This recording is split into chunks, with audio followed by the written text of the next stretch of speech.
Yo!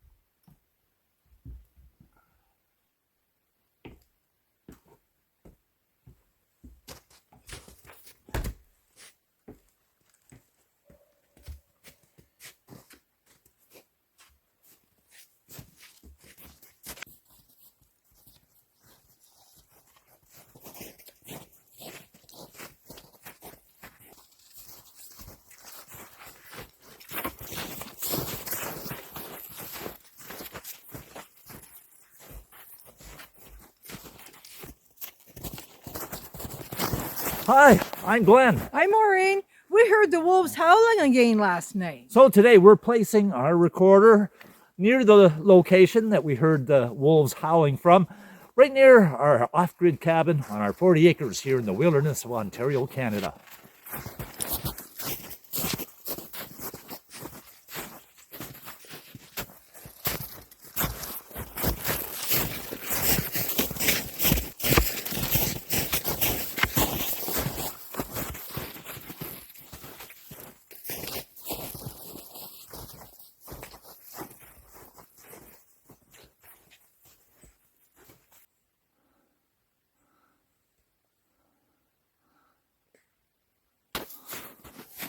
You know, guys, over the last 30 years or so that we've been recording nature, the soundscapes, setting our trail cams out, paddling in our canoe, rivers and lakes all over Ontario here, we've really developed a connection and a real love for nature.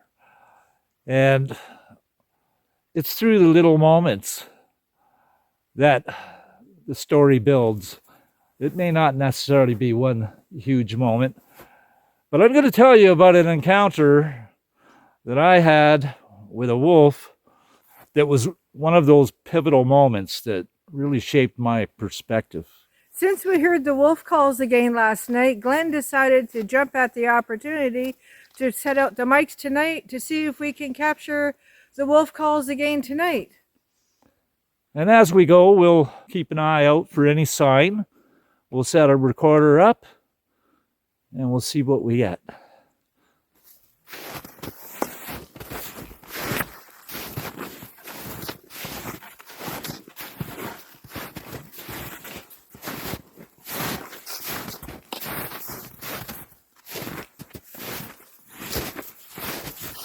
Mosquitoes aren't getting you, are they?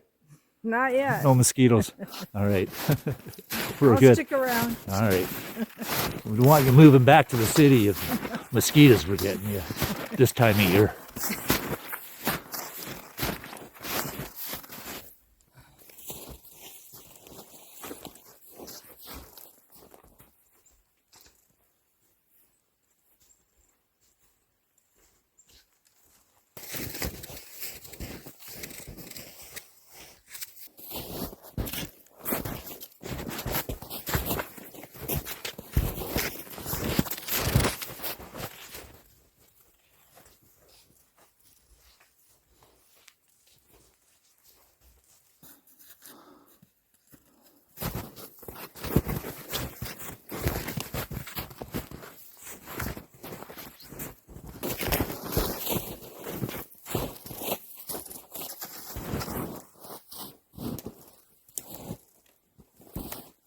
So it's not a bad spot here. Over on the left-hand side, we've got a nice hill. It's wind protected. And down below here at the wetland in the center, that's where the sounds can come up from. I believe that's probably in the direction of where the wolves were calling from. On the far side over here, we have another hill. And so the sound basically should be pretty much funneled right up this way. And because we're elevated above everything down below, we should be able to catch some good sounds of whatever may make noises in the night.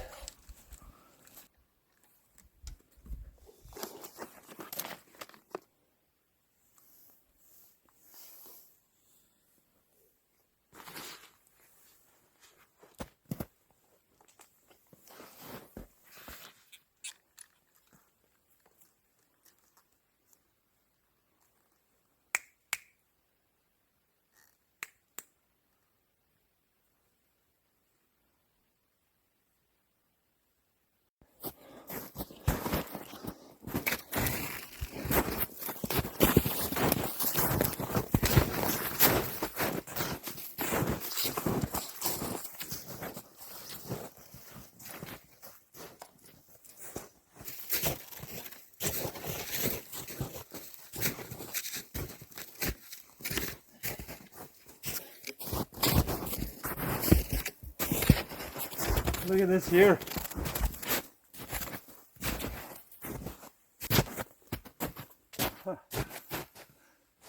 Well, this is all right. Well, this is made for us. Let's see how strong this is. Oh, we're good.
Oh, that fire's nice. It is. Snow fire. Built on snow. A good way to end a beautiful hiking day. Yeah, well, it's only half over. We gotta get back yet, so you got coffee on the go here? Here, coffee. All right, we'll get some coffee going. Coffee? Oh, you got it poured and everything. Nice. Yeah. Listen. I just hear the crackling of the fire. There's no spring peepers yet. It was another mild day, and the ice is still on the lakes. So once the ice is out, the ponds start to thaw, the spring peeper frogs will come up out of the ice. That's sure a sign of spring then. And I know we can get the canoe in the water. The loons will be back. And then the mosquitoes. Yeah. Oh, I hope the mosquitoes don't get you. Wouldn't want you moving back to the city. Oh no, I'll stick around with you. Remember the nights that we spent out on the water at our secret lake? And to me, it was such a great adventure, not really knowing the lake, being on it for the first time. And I remember we did a nice sunset once around. And I think the following night or 2 nights from then, we went back to the same lake, spent the night out on the lake, and did another once around during the daytime. Got familiar with the lake where the shallow spots and all that were, and then we stayed out all night and recorded the loons. And to our surprise, there were 2 sets of loons, 2 couples.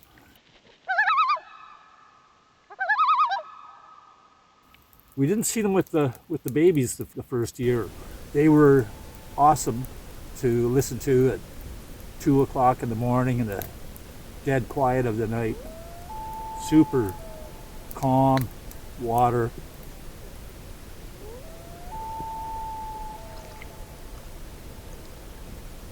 On some of the nights that we were on the lake, we're fortunate enough to have a nice full moon that would kind of light our way a little bit. But even under the darkness of the night sky and just the stars, there was enough starlight that, we could see each other. But, and hearing those barred owls. That lake had so many barred owls along the shore. One night I heard a weird call, And it wasn't a barred owl that goes, "Who cooks for you? Who cooks for you?" It was something else. Actually, I got a recording of it.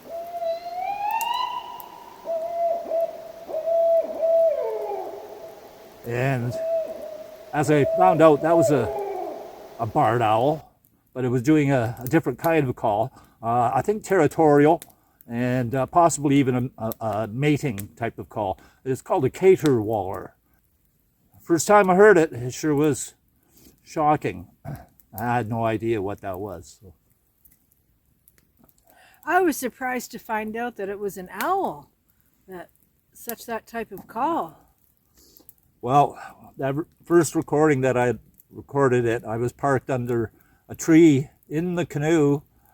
I had my headphones on, and I had, the volume was pretty well cranked, so I could hear any distant loons and whatnot. And all of a sudden, from the tree directly above me, this caterwaller vocalization. Wow. The sounds of the night, eh? Yeah. Well, since then I was pretty much hooked on recording the tranquility of the night, and because you couldn't see, usually you couldn't see what was making the sound, so that made it even more mysterious and more wonderful, full of wonder. Stoke that fire up a little bit. Oh, the sun is starting to go down.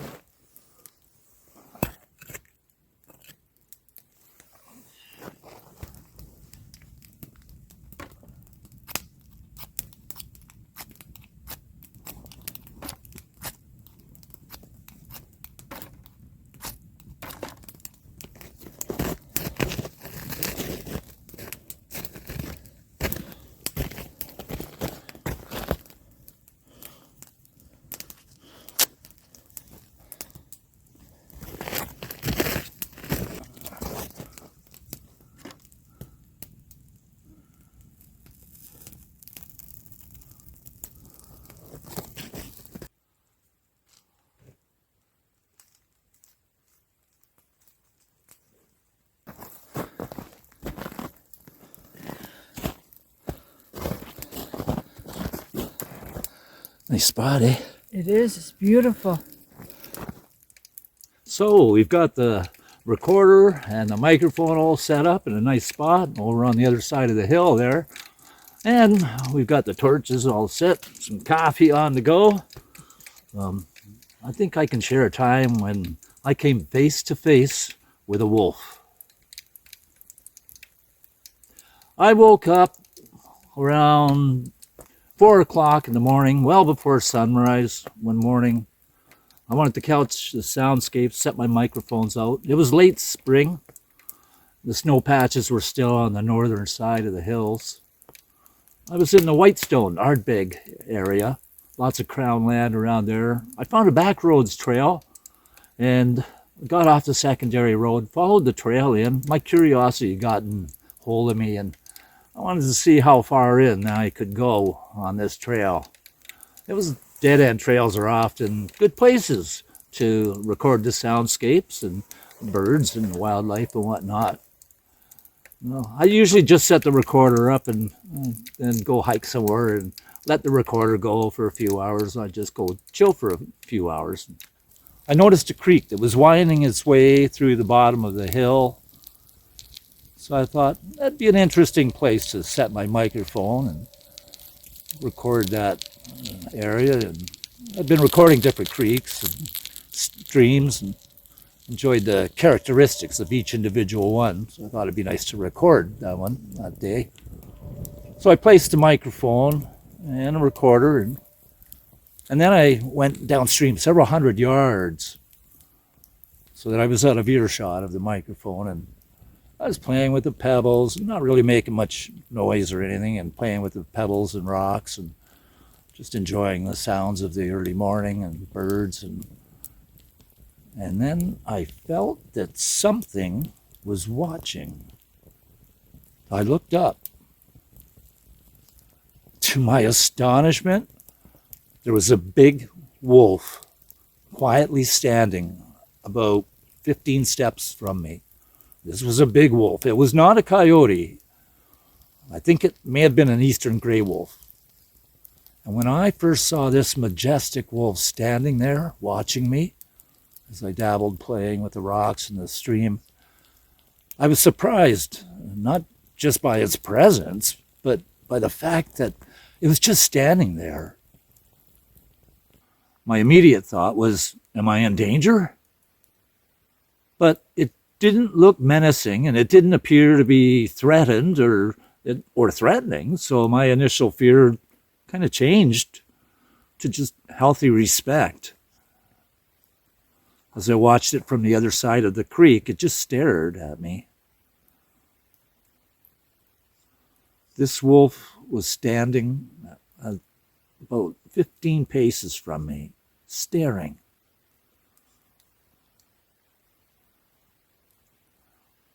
It looked to be in really good shape, good condition, beautiful coat. And I looked at him, assuming that it was a male, alpha lone wolf. And our eyes locked in silence.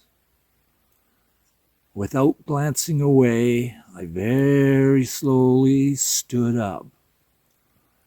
And I waited in awe. He looked ahead, and then he leaped ahead, right over the whole creek in a single bound.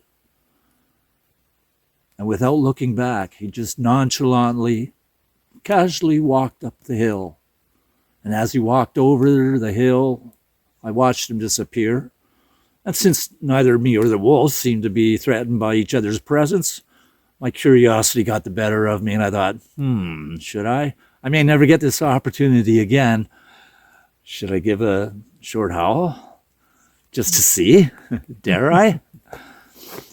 So I gave a nice howl and waited. And then I heard this in return.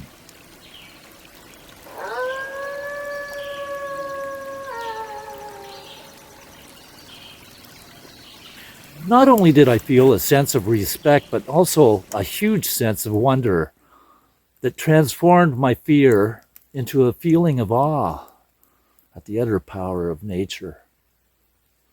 I felt that that moment that was shared, it was special, and I felt honored that I had the privilege to have that experience.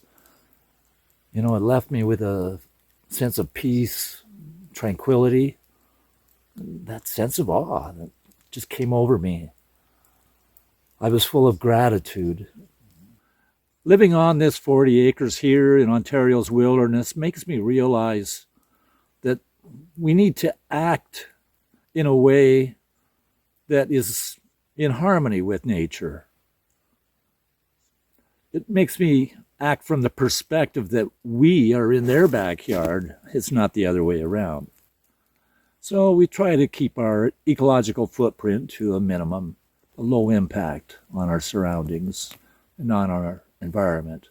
We respect nature and the wilderness, and we're interconnected. It's up to us to find ways to coexist and maintain that interconnectedness. You know, it makes me wonder what the location that I recorded 20 years ago, what that would sound like if I went back to the same spot to record it today. It'd be interesting how things may have changed. Now, one of the things that I'd learned not to do was I don't howl for the wolves in February, March, or April. That's when the female wolf usually has a litter of pups, and she digs a den to house them. And perhaps hearing a howl from a lone wolf that she's unfamiliar with may threaten her, that she'd want to move the den and the pups to a new location. That would put her in a precarious situation. We don't want to disturb her or her family. Respect.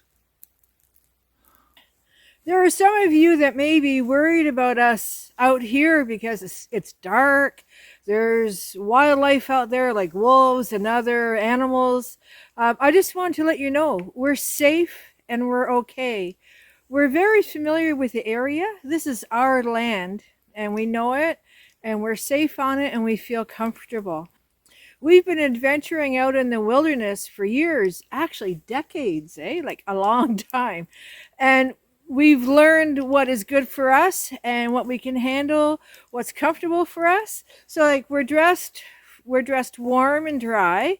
We even have some seat cushions to keep our bottoms dry. We're good. We love doing this because we know we're safe and we feel comfortable.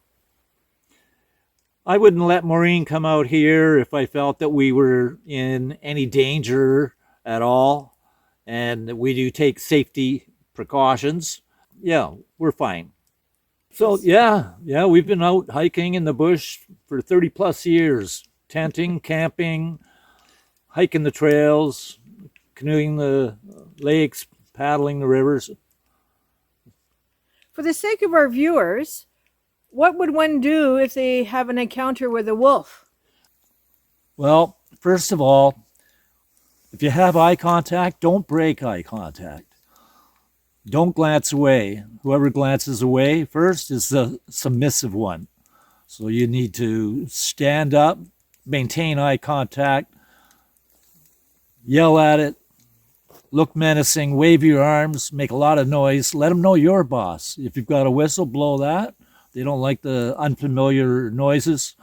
If there's fire, they don't like fire at all. If you've got a bear banger with you, that's great. But no, get back!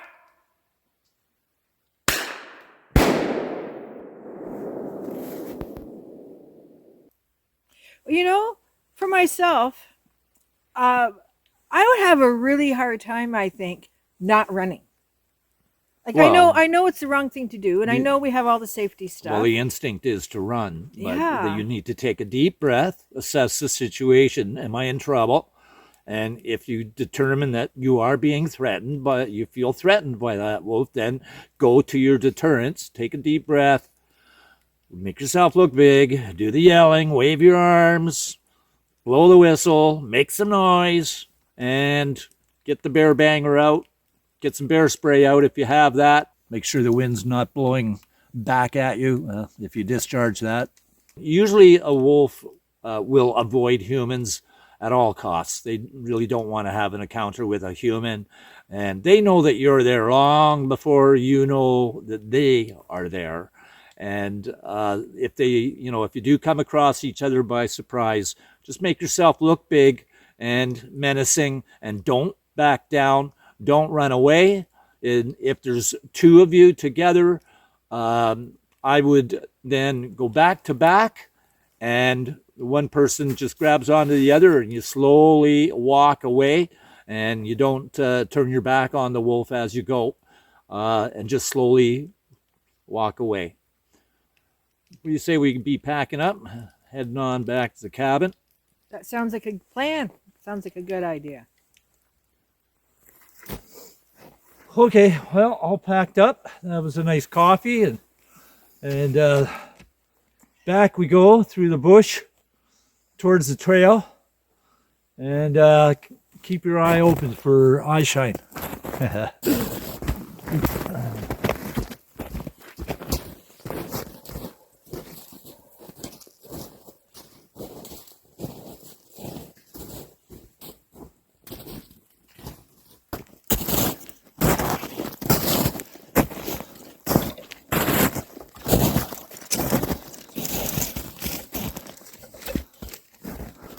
Well, at least we got a moon to walk by and some stars. Nice night.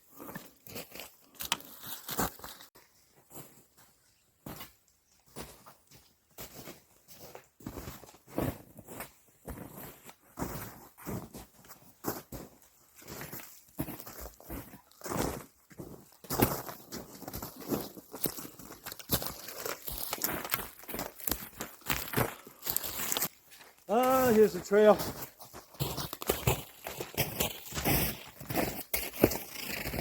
Ooh, crossed it up a bit. How you doing? All right, that was quite the hike. You warm enough? I'm warm. All right. We got a dark trail. I didn't see any eye shine on the way. Not far to the cabin now.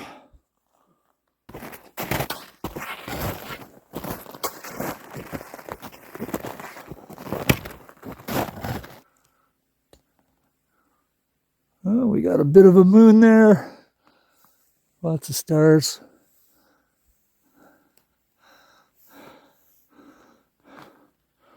Snow's getting crusty, eh? It is.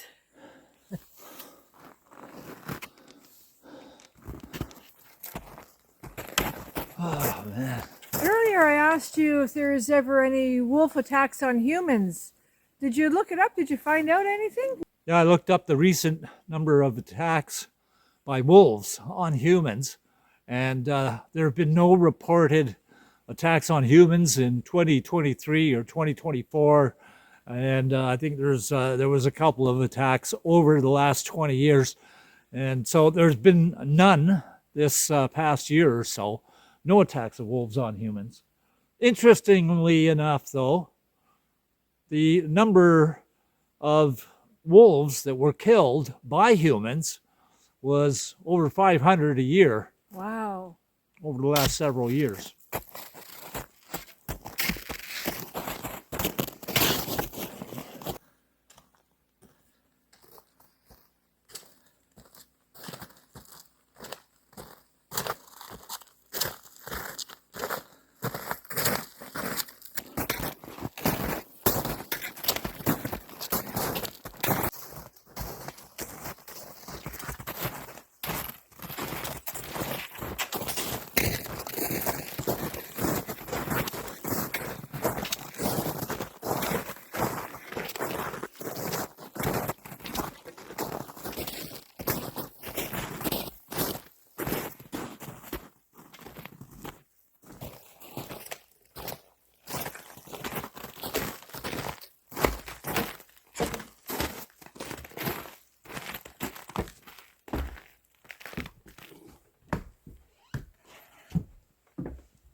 Warm in here.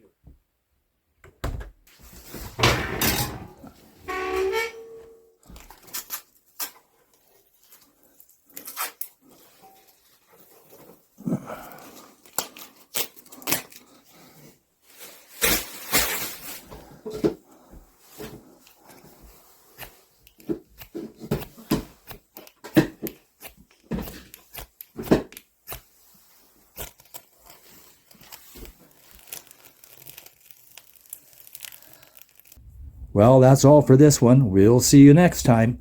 I'm Glenn. I'm Maureen. Over and out. Take care.